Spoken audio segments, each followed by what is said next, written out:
आज हम लोग साधारण ब्याज का टाइप नंबर 2 देखेंगे।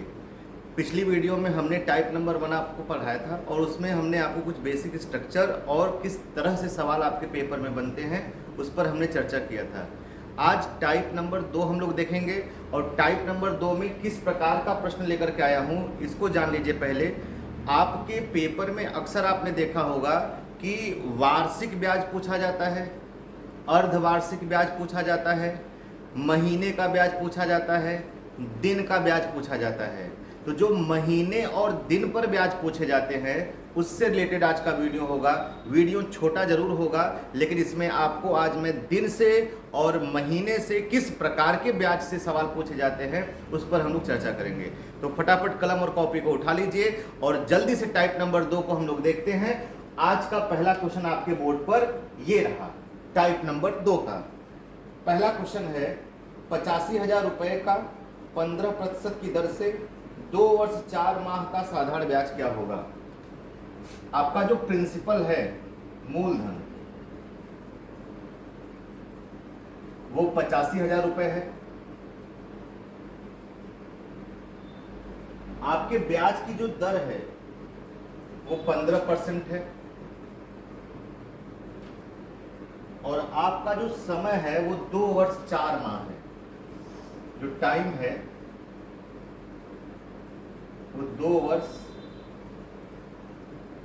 4 माह है और इतने समय का आपको सिंपल इंटरेस्ट यानी साधारण ब्याज बताना है। ठीक है, बहुत प्यारा सा सवाल है। कल की वीडियो में हम लोगों ने देखा था कि वार्षिक यदि ब्याज पूछा जाए 2 वर्ष 3 वर्ष 4 वर्ष तो किस तरीके से हम लोग ब्याज की गणना करते हैं, कल की वीडियो में देखा था। आज वार्षिक के साथ साथ यदि मंथली भी ब्याज बताना हो या दिन का भी ब्याज बताना हो तो किस प्रकार से हम लोग करेंगे देखिएगा। ठीक है, रेट आपका 15% है। हमने आपको बताया था कि साधारण ब्याज जब भी निकालेंगे तो रेट और टाइम का गुणा करके निकालेंगे। सिंपल इंटरेस्ट साधारण ब्याज जब भी निकालते हैं तो रेट और टाइम का गुणा कर देते हैं, वो आपका ब्याज आ जाता है। तो सबसे पहले एक चीज बताइए, यहाँ पे 2 साल तो है। यदि रेट आपका, एक विशेष चीज यहाँ पे ध्यान दीजिएगा, यदि रेट आपका वार्षिक है तो समय भी आपका वार्षिक ही होना चाहिए। यदि समय आपका महीने में है तो उसको वर्ष में बदलिए, समय आपका दिन में है तो उसको भी वर्ष में बदलिए। क्योंकि रेट आपका वार्षिक है इस वजह से टाइम भी आपका वार्षिक होना चाहिए। तो चलिए 2 साल तो यहाँ पे ठीक है, इस 4 महीने को हम लोग वर्ष में बदल देते। तो किसी भी महीने को वर्ष में बदलने के लिए 12 से क्या करते हैं, भाग देते हैं। क्योंकि आप सबको पता होता है कि एक वर्ष में महीनों की संख्या 12 होती है, तो एक साल में 12 महीना होता है। तो किसी भी महीने को वर्ष में बदलना है तो 12 से भाग देंगे। 4 इकाइयां 4 और 4 तियां 12, 1/3 वर्ष ये हो गया। तो यहाँ पे 2 वर्ष है और ये 1/3 वर्ष है। तो ये टोटल मिल करके 3 दूना 6 और 1 7/3 वर्ष हो गए। ये टोटल कितने वर्ष हो गए, 7/3 वर्ष हो गए। ठीक है, एक साल में ब्याज कितना आपको मिल रहा है, आप कहेंगे 15%। मैं यदि आपसे पूछूं कि एक साल में आपको ब्याज कितना मिल रहा है तो आप कहेंगे 15%। मैं कहूं 7/3 साल में आपको ब्याज कितना मिलेगा तो इसमें इसका गुणा कर लेंगे। तो 3 पच्चे हो जाएगा 15 और 7 पच्चे कितना हो जाएगा 35%।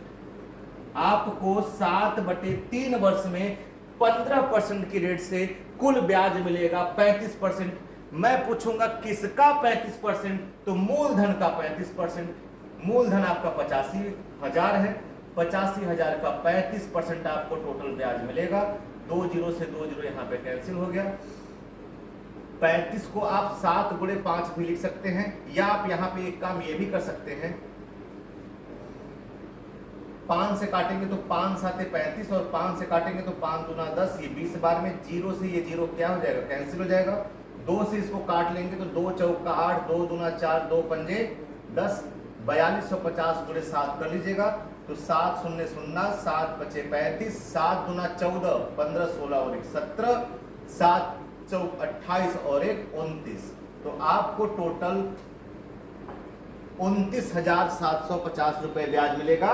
15% की दर से 2 वर्ष 4 महीने में जो टोटल आप ब्याज इकट्ठा करेंगे वो 29,750 रुपए इकट्ठा करेंगे। बहुत ही प्यारा सवाल था, इसमें कुछ भी नहीं करना है, बस एक चीज का ध्यान देना था, यदि रेट आपका वार्षिक है तो समय भी आपका वार्षिक होना चाहिए। ये 2 साल तो एकदम अपनी जगह सही है, इस 4 महीने को वर्ष में बदल दीजिए। तो 4 महीने को वर्ष में बदलने के लिए हमने 12 से भाग दिया, छोटा कर लिया तो 1/3 साल हो गया। तो ये 2 साल और प्लस 1/3 साल, यानी 3 दूना 6 और 1 7/3 साल। 7/3 साल का आपको ब्याज बताना है। यदि ब्याज की दर 15% है तो 1 साल में 15%, तो 7/3 साल में टोटल ब्याज मिलेगा आपको 35%। किसका 35%? 85,000 का। तो कितना आ जाएगा? 29,750 रुपए। ठीक है, बहुत ही प्यारा सवाल था। अब हम लोग अपने दूसरे सवाल की तरफ आगे बढ़ेंगे। दूसरा सवाल,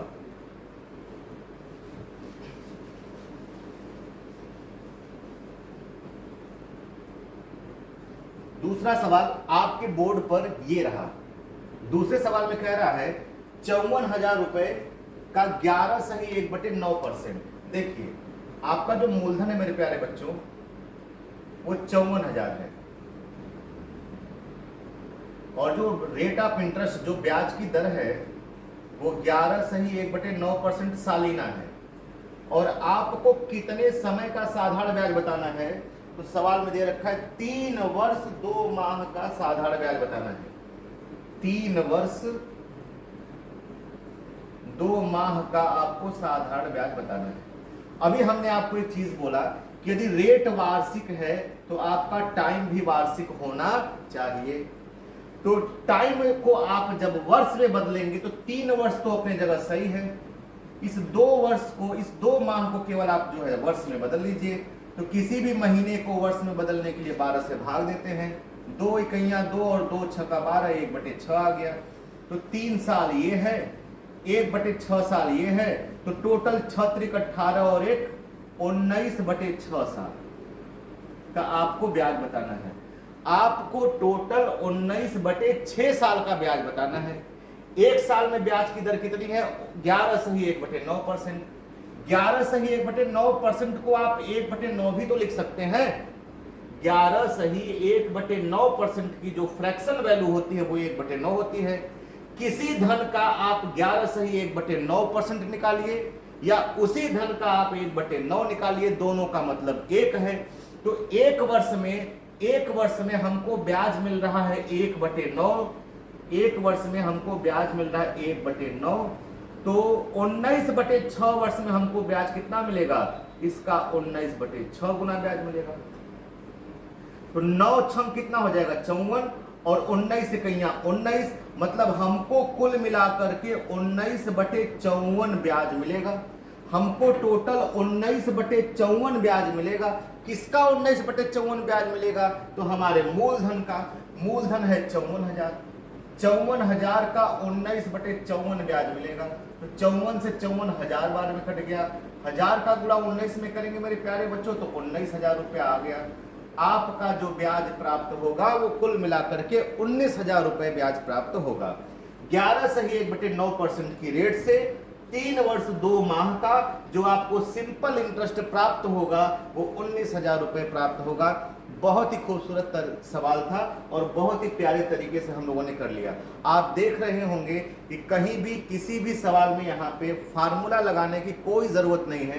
रेट का टाइम में गुणा करेंगे वही आपका ब्याज बन जाता है, और वो जो ब्याज बनेगा वो किसका बनेगा? प्रिंसिपल का। ब्याज जब भी हम लेंगे, ब्याज जब भी हम कमाएंगे तो हमेशा अपने प्रिंसिपल यानी मूलधन पर ही कमाते हैं। ठीक है, यहाँ पर आपका दूसरा सवाल भी कंप्लीट होता है। अब तीसरा सवाल हम लोग देखेंगे दिन पर आधारित। तीसरा सवाल देखेंगे मेरे प्यारे बच्चों दिन पर आधारित। ये तो आपका महीने पर आधारित था।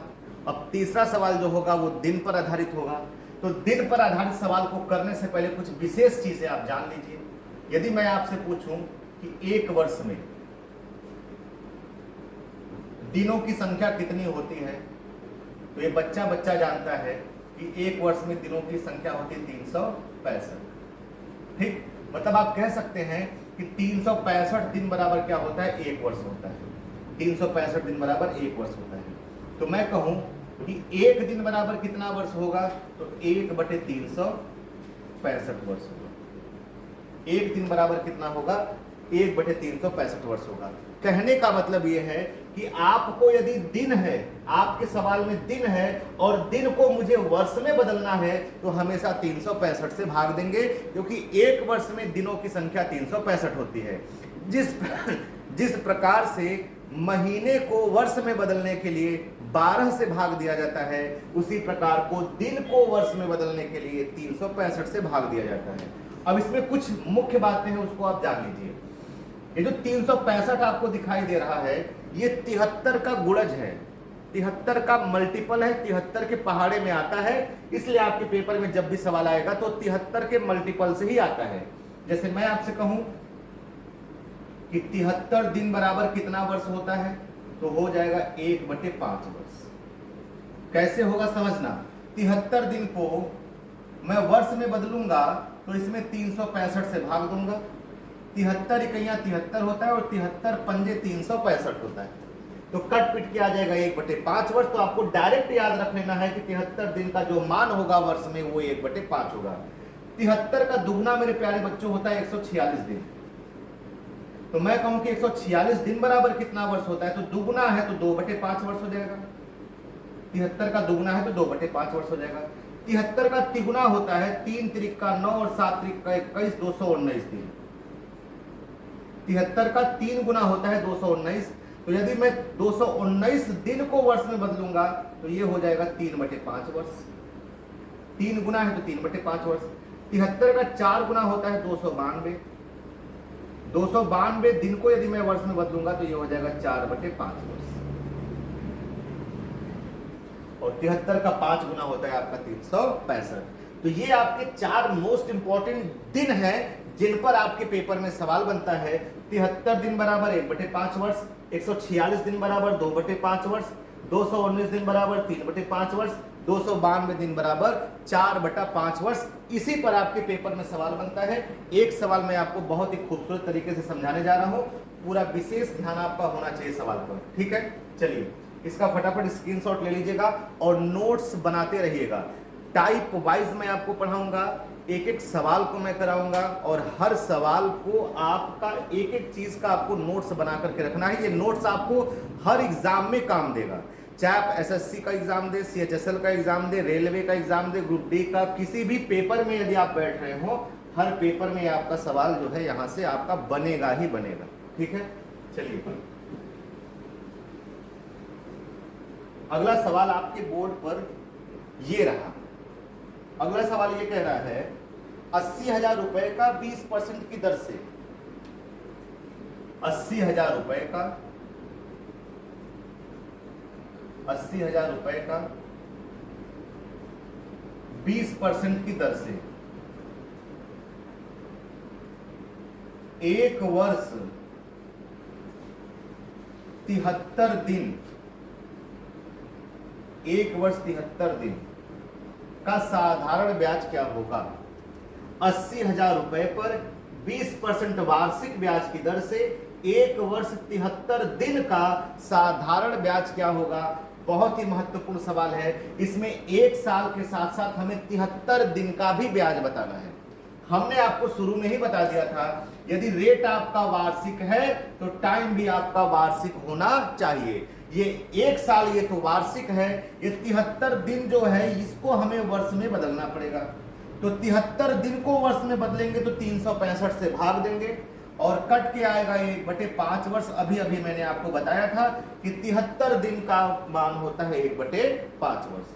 73 दिन को यदि वर्ष में बदलेंगे तो 1/5 वर्ष आएगा।